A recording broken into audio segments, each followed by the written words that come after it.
Programme కూడా పల్నాడు ఏరియాలో నా ప్రోగ్రామ్ కూడా నిజంగా ఒక కర్ఫ్యూ పరిస్థితుల మధ్య ప్రోగ్రాం జరిగింది. ఆశ్చర్యం కలిగించే విషయం, అసలు ప్రజలను లేదా మా పార్టీ కార్యకర్తలను పరామర్శించడం అన్నది ఒక ప్రతిపక్ష నాయకుడు చేస్తే తప్ప అని అడుగుతా ఉన్నా.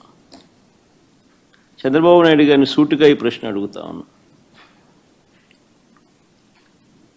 ఎందుకు ఇన్ని ఆంక్షలు పెట్టాలి?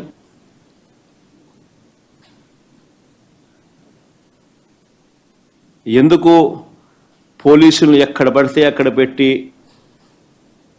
ప్రోగ్రాంకి ఎవరు రాకూడదు అని చెప్పి ఆదేశాలు జారీ చేసి, ఎందుకు వచ్చిన వాళ్ళందరి మీద కూడా ఎక్కడికక్కడ కట్టడి చేసే కార్యక్రమం ఎందుకు చేయాల్సి వచ్చింది?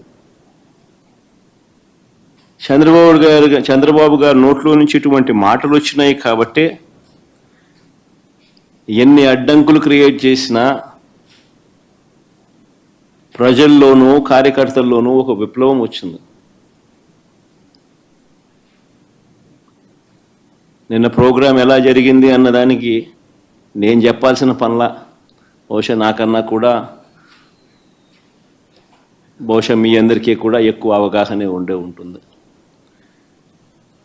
కానీ ఒక ప్రతిపక్ష నాయకుడు ప్రజలను కలవడానికి వెళ్ళినప్పుడు కానీ లేదా పార్టీ నాయకులను పరామర్శించడానికి వెళ్ళినప్పుడు కానీ ఎందుకు ఇలాంటి ఆంక్షలు విధించాలని అడుగుతా ఉన్నా. మొన్న పొగాకు రైతులకు సంబంధించి పొదిలి వెళ్తే నిజంగా అక్కడ కూడా ఆశ్చర్యం కలిగించే విషయం, పొగాకు రైతులు అష్ట కష్టాలు పడతా ఉన్నారు. పండించిన పంటకు గిట్టుబాటు ధర రావడం లేదు.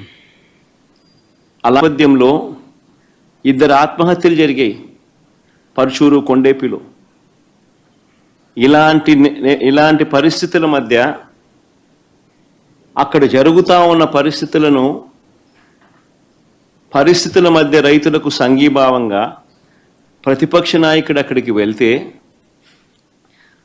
ఆ కార్యక్రమంలో ప్రజలు పెద్ద ఎత్తున పాల్గొంటే దాదాపుగా 40,000 పైచిలకు మంది ఆ కార్యక్రమంలో పాల్గొంటూ ఆ ప్రోగ్రాం జరుగుతూ ఉన్నప్పుడు